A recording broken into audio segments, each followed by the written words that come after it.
अस्सलाम वालेकुम। मैं हूं नादिया अनवर और उम्मीद करती हूँ आप सब खैरियत से होंगे। नाजरीन, इन सारे प्रोग्राम्स और सेशंस को करने का मकसद ये होता है ताकि आप स्टॉक मार्केट में भरपूर तरीके से काम कर सकें, और इसके लिए ज़रूरी है कि आप चैनल को लाइक करें, सब्सक्राइब करें और साथ में बेल आइकन को भी हिट करें ताकि कोई भी इंफॉर्मेटिव वीडियो आपसे मिस ना हो जाए। और इसके साथ ही साथ नाजरीन, आप इसको शेयर भी कर सकते हैं उन सब लोगों के साथ जो स्टॉक मार्केट के साथ रिलेटेड हैं, ताकि वो भी भरपूर फायदा उठा सकें। और साथ ही साथ जो है डिस्क्रिप्शन में व्हाट्सएप लिंक है, आप वो भी ज्वाइन करें ताकि जो है आप हर चीज़ से टाइमली अपडेटेड रहें। और साथ ही साथ आप जो है अगर हमारे लाइव सेशन का हिस्सा बनना चाहते हैं तो वो भी आप इसके थ्रू बन सकते हैं। नाजरीन, आज हमारे साथ जो गेस्ट मौजूद हैं, वो हमारे साथ अभी जो है वो एक नया एडिशन पीएसएमयू के प्लेटफॉर्म में हैं, और माशाल्लाह से आते ही उनकी टॉपिक्स ने और उनकी जो सजेशंस ने जो है वो जो है थोड़ा सा धूम मचा दिया है, क्योंकि वो जो आइटम बताते हैं हमने खुद देखा, वो माशाल्लाह से जो है वो अपर कैप जो है उसमें हमने लगते हुए देखा।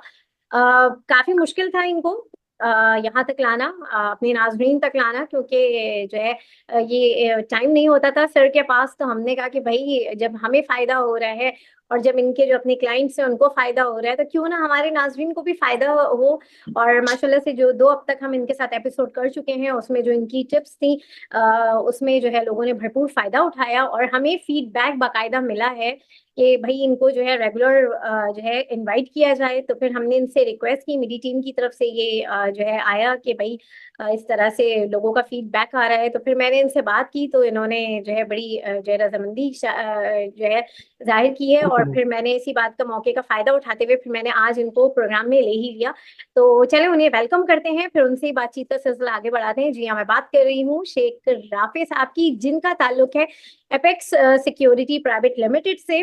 और जो है यहाँ मैं ये भी कहूंगी कि जो लोग इनके साथ काम करना चाहते हैं तो वो जो है वो एपेक्स में जो है इनके साथ काम कर सकते हैं, और जो है फिर इनकी जो ट्रिक्स एंड टिप्स हैं उससे भी फायदा उठा सकते हैं। तो चलें जी, लेट्स वेलकम हिम। अस्सलाम वालेकुम सर। वालेकुम सलाम। नादिया, क्या हाल है आपका? खैरियत से? अल्हम्दुलिल्लाह सर, मैं ठीक हूँ, आप कैसे हैं? बस अल्हम्दुलिल्लाह, अल्हम्दुलिल्लाह, अल्लाह का शुक्र है। Thank you so much sir आपका, कि जो है आप हमारे साथ प्रोग्राम में आए, और अब जो है आपने बड़ी रजामंदी जाहिर की है कि अब आप हमारे साथ जो है रेगुलर प्रोग्राम में होंगे इंशाल्लाह। सर, इंशाल्लाह। जो है आपकी जो टिप्स हैं, जो इस वक्त आपने जो गुज़िश्ता जो हमारे साथ जो आपके प्रोग्राम्स हुए उसमें आपने जो हमें एक एक जो है वो मैं बताऊंगी, फर्दर भी आपने बताया थे। एक तो आपने बताया था हसी वकास शुगर, आपकी लास्ट जो है वो टॉपिक थी, और उसमें हमने देखा कि उसमें जो है अपर लॉक लगा। और ये जो फीडबैक है ये हमें पब्लिक की तरफ से आया जिन्होंने आपकी टिप को फॉलो किया। और EFGH भी आपने बताया था, वेव्स ए भी आपने बताया था। तो जो है उन दोनों में हमने जो है लगातार देखा कि जो है अपर अपर लॉक लगा और काफी अच्छी परफॉर्मेंस रही है। तो आज भी हम उम्मीद करते हैं कि कोई इसी तरह की जो है वो मजेदार किस्म की जो है टिप आप देंगे, लेकिन अभी नहीं, आखिर में अभी जो है हम बात करेंगे। और सर, अब ये मुझे बताएं कि कल जरा मार्केट जो है माइनस पे बंद हुई। लोग काफी अफसुर्दा थे कि अब जो है शायद मंदी जो है, आज वो एक्सपेक्ट कर रहे थे मंदी की सूरत हाल, लेकिन आज जो है 1800 पॉइंट प्लस जो है वो मार्केट रही। और एक अनएक्सपेक्टेड चीज ये हुई कि फर्टिलाइजर सेक्टर में बड़ा अचानक से बूम हमने देखा। तो वो बूम क्या था, क्या वजह थी, और जो है थोड़ा सा इसके हवाले से बताइए। जी नादिया, बिल्कुल आपने सही कहा कि जैसे कल जिस पॉइंट पे मार्केट बंद हुई थी, तो उसके बाद जो है ना सब जो है ना मतलब मंदी के सूरत हाल में ही थे सब। प्रेडिक्ट कर रहे थे कि आज की मार्केट जो है ना माइनस होगी। ऊपर से जो न्यूज लगी हुई थी उसकी वजह से भी ना लोगों की ये एक्सपेक्टेशन थी कि मार्केट माइनस बंद होगी। तो इसका रीजन आज मार्केट प्लस बंद हुई है, तो प्लस हुई है और 1800 पॉइंट प्लस हुई है। इसका रीजन यही है मेनली क्योंकि फर्टिलाइजर सेक्टर में म्यूचुअल फंड्स की बाइंग आई थी। Fertiliser sector, oil and gas sector, और जो बड़ी बड़ी ब्लू चिप्स कंपनीज है उनमें जो ना म्यूचुअल फंड्स की बाइंग आई थी। तो उसकी वजह से ना मार्केट 1800 पॉइंट प्लस थी। सही। अच्छा सर, आपने जैसे अभी तो ये मुझे ही पता है, और जो आपके अकाउंट होल्डर्स हैं आपने उनको बताया था, और फिर ज़ाहिर है, आपने मुझे भी बताया था ये बायोफो का आपने मुझे बताया था। और इसमें भी हमने इसको भी हमने देखा कि इसकी भी बड़ी अच्छी परफॉर्मेंस रही है।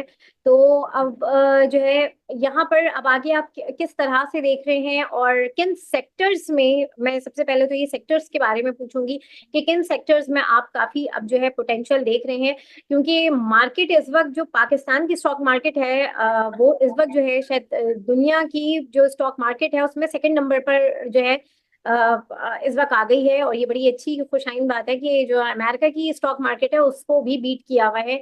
तो इस वक्त आप क्या देख रहे हैं, किस तरह से आप देख रहे हैं, किन सेक्टर्स में बूम देख रहे हैं, थोड़ा सा बताइए।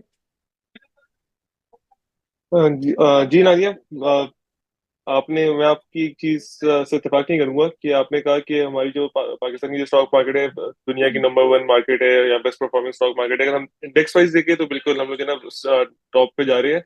लेकिन हम्म। अगर हम लोग वैल्यू वाइज देखें तो अभी भी हम बहुत ज्यादा अंडर वैल्यूड है। अगर हम मार्केट कैपिटलाइजेशन ही देख ले तो जो हमारा 2017 में मार्केट कैप था अभी तक हम के आधे भी नहीं है डॉलर वाइज, डॉलर टर्म्स पे। इसके हम्म। अलावा अगर हम आइटम्स के प्राइस टू अर्निंग रेशियो ही देख ले तो अभी भी हम लोग जो है ना 5 के मल्टीपल पे चल रहे हैं, which is very under valued. तो अभी भी बहुत ज्यादा स्पेस है और in the long run market जो है ना यहाँ से भी लगता है कि जो है ना और ज्यादा बढ़ जाएगी। तो हम ये नहीं कह सकते कि ना कि हम बेस्ट परफॉर्मिंग स्टॉक मार्केट है। अभी हम जो बहुत अंडर वैल्यूड थे, अभी हम राइट वैल्यूएशन पे आ रहे हैं आहिस्ता आहिस्ता। थैंक। इसके अलावा आपने सेक्टर के बारे में पूछा तो मेरे हिसाब से जैसे मैंने लास्ट सेशन में ये बोला था कि बैंकिंग सेक्टर अच्छा लगता है मुझे, क्योंकि जैसे मैंने आपको पहले बताया था कि दिसंबर जो पेडली हिस्ट्री रही है, दिसंबर से लेके फेब तक जो है ना बैंकिंग सेक्टर में रैली चलती है, क्योंकि इनके रिजल्ट भी आ रहे होते हैं, फिर इनकी डिविडेंड पे आउट्स भी होते हैं। तो यूजुअली जनरल में रैली चलती है। तो अभी भी यही एक्सपेक्टेड है कि बैंकिंग सेक्टर परफॉर्म करेगा। नेक्स्ट जो सेक्टर रह गया परफॉर्म करने के लिए वो बैंकिंग सेक्टर रह गई है। तो दिसंबर से हो सकता है कि इनमें रैली चले, तो अगर आप बैंकिंग स्टॉक्स लेके रखें तो पॉसिबल है कि एक तो आपको डिविडेंड यील्ड मिले, इसके साथ साथ आपको कैपिटल गेन भी पॉसिबल है, क्योंकि बहुत सारे बैंक्स अभी भी है जो बहुत ज्यादा अंडर वैल्यूड है। सही। अच्छा सर, यहाँ पर कुछ जो है सवालात हैं, जो हमारे नाजरीन हैं उनके सवालात हैं, तो वो भी मैं शामिल करना चाहूंगी। मारी के हवाले से भी हमारी लास्ट टाइम भी बात हुई थी आई गेस, तो बिल्कुल। मारी के हवाले से भी पूछा गया है, तो थोड़ा सा मारी के हवाले से थोड़ा सा ब्रीफ कर दें। मारी के साथ हवाले से अभी बस एक ही चीज का वेट है जिसकी वजह से इन्वेस्टर अभी पैसा नहीं लगा रहे, कि आफ्टर बोनस शेयर और डिविडेंड इसके अभी रिजल्ट क्या आता है, अभी ये कितना डिविडेंड देगी कंपनी। और अभी ये कंपनी है भी जो ना ग्रोथ पे, इस पे अभी इन लोगों ने एक और सब्सिडी लॉन्च की है जिसमें ये लोग डाटा सेंटर का बिजनेस स्टार्ट करे all over Pakistan, data centres बनाएगी। तो जैसे मैंने पहले बताया था कि ये काम जो है ना मतलब बहुत लुक्रेटिव काम है, बहुत प्रॉफिटेबल काम है। और ये वो काम है कि आने वाले वक्त में पाकिस्तान को इस काम की जरूरत भी होगी, क्योंकि वक्त के साथ साथ जैसे जैसे यहाँ पे बड़ी बड़ी कंपनीज खुलेगी या मल्टीनेशनल कॉर्पोरेशन आएगी विद इम्प्रूविंग इकोनॉमी, तो उनको भी जो है यहाँ पे डाटा स्टोर करने के लिए डाटा सेंटर्स चाहिए होंगे। सही। तो इन द लॉन्ग रन मारी जो है ना बहुत अच्छा शेड लगता है। लेकिन एक रीजन जो अभी जो है ना इस पे लोग इतनी आसानी से पैसा नहीं लगा रहे वो ये है कि जो है ना अभी इसके रिजल्ट का वेट कर रहे हैं कि आफ्टर डिविडेंड और इसका जो बोनस का मसला चल रहा था वो भी एक दफा रिजॉल्व हो जाए। सही। अच्छा सर, रिफाइनरी के हवाले से रिफाइनरी पे एक व्यू दे दें, हालांकि हम कर चुके हैं रिफाइनरी पे बात, लेकिन क्योंकि सवाल आया हुआ है तो हमने कहा कि इसको भी कवर करें, रिफाइनरी के ऊपर एक व्यू चाहिए। रिफाइनरी देखिए, अभी रिफाइनरी जो हम देख रहे हैं, अटक रिफाइनरी के अलावा जो बाकी सारी रिफाइनरीज है वो उनके जो स्टॉक है वो उनमें इतनी वॉलेटिलिटी नहीं है। उसका मेन रीजन यही है कि जो ना अभी जो इनका एक मुआहदा होना है गवर्नमेंट से वो रुका हुआ है, क्योंकि इनकी जो ना एक डिस्प्यूट चल रहा है सेल्स टैक्स के हवाले से। तो जब वो रिजॉल्व हो जाए तो उसके बाद जो ना एक रैली एक्सपेक्टेड है, क्योंकि इन लोगों ने जो ना अपनी रिफाइनरी अपग्रेड भी करनी है। और अब तो उसके वजह से उसके बाद जो है इस मुआहदे के बाद जो है एक रैली एक्सपेक्टेड है। इसके अलावा अगर अभी देखा जाए तो मेरे हिसाब से सबसे बेस्ट अभी जो रिफाइनरी वो अटक रिफाइनरी होगी, for investment purposes not short term trading. Because अगर हम अभी भी देखें तो हमने देखा कि इसकी प्राइस जो है ना मतलब 300 से बहुत ही कम अरसे में 530 तक गई। लेकिन अभी भी जो है ना ये फेयरली अंडरवैल्यूड कंपनी है। If we analyse its price to earning ratio, EPS, book value, तो अभी भी जो है ना इसमें बहुत ज्यादा जगह है। सही। सर, निशात चुनिया पावर के हवाले से भी जरा सा बताएं, ये भी सवाल आया हुआ था, तो थोड़ा सा इसको भी एक्सप्लेन करते हैं। निषाद जूनियर फार्मा, देखिए ये तो आईपीपी है। और जैसे अभी हमने देखा कि गवर्नमेंट ने ना बहुत सारी आईपीपी की जो कॉन्ट्रैक्ट जो है ना टर्मिनेट की है। तो हम्म। और अभी एक्सपेक्टेड है कि और भी आईपीपी की जो ना कॉन्ट्रैक्ट्स गवर्नमेंट टर्मिनेट करे। तो मेरे जितने भी क्लाइंट्स थे मैं उनको हमेशा से मना ही करता आया हूँ कि आईपीपी पे जो ना हम काम नहीं कर सकते, क्योंकि बिल्कुल इनमें जो ना डिविडेंड यील्ड था, और इन्होंने कैपिटल गेन भी आपको अच्छा खासा दिया है, specially in the last 1 year. लेकिन अगर हम देखें तो आईपीपी ये एक चीज थी कि जिस तरीके से बिजली के बिल बढ़ रहे थे, कैपेसिटी पेमेंट्स एक्यूमुलेट हो रही थी, तो इनमें जो है ना इनके कॉन्ट्रैक्ट सब टर्मिनेट होने थे। तो एक प्रिडिक्टेबल सी चीज थी। तो अब मैं हमेशा से ये मना करता आया हूँ लोगों को कि आईपीपी से काम नहीं करना चाहिए आपको। हम्म। बाकी अगर इनका स्टॉक बढ़ जाए तो कुछ कह नहीं सकते। सही है। अच्छा सर, एक सवाल ये भी था कि पीटीसीएल की टारगेट प्राइस क्या है, ये भी बताएं। देखिए पीटीसीएल भी जो है ना हम इसका कुछ टारगेट प्राइस सेटिंग कर सकते हैं, क्योंकि ये सारा ताकत का गेम है। तो हम्म। उस पर भी जो है ना हम कुछ टारगेट प्राइसेस की दे नहीं सकते। अगर हम इसको एज इन्वेस्टमेंट कंपनी को एज इन्वेस्टमेंट पर्पज से देखें तो नहीं, कुछ खास नहीं है।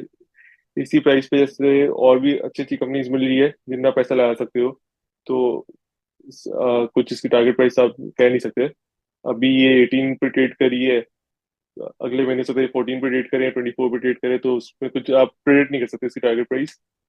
सही। सही। सर अब जरा बताइए कि अब आप जो है क्या एक्सपेक्ट कर रहे हैं। कल जो है फ्राइडे है, तो लास्ट डे है वीक का। तो कल कैसी रहेगी मार्केट, क्या आपकी प्रोडिक्शन है, और क्या आप मशवरा देंगे इन्वेस्टर्स को कि किस तरह से काम करना चाहिए, थोड़ा सा इसके हवाले से बताएंगे।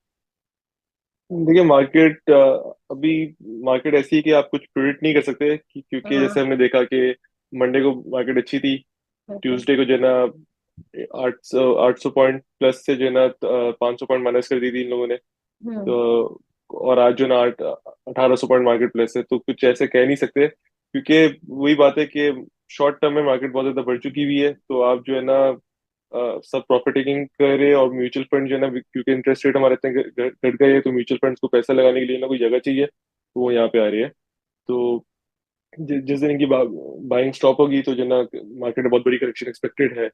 तो हाँ। अब यही है कि आप जो है ना लिमिटेड क्वांटिटी में काम करें और सिलेक्टेड आइटम्स पे काम करें, तो आप जीत सकते हैं, वरना फायदा नहीं है। सही। सर अब जो है the most awaited part of our programme topic आपकी, और जो है जिसका बड़ी जो है माशाल्लाह से दो दो प्रोग्राम्स की टॉपिक आपकी बड़ी जो है वो जबरदस्त रही है। तो जो है अब बताइए कि कौन सी टॉपिक है आपकी, और जो है वो क्या है।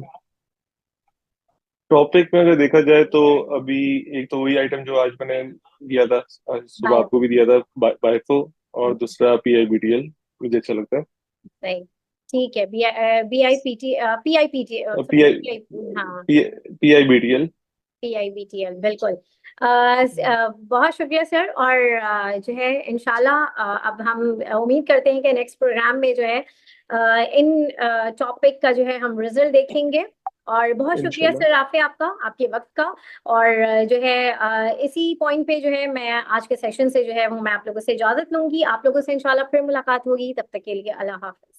Thank you okay, sir. अल्लाह हाफिज।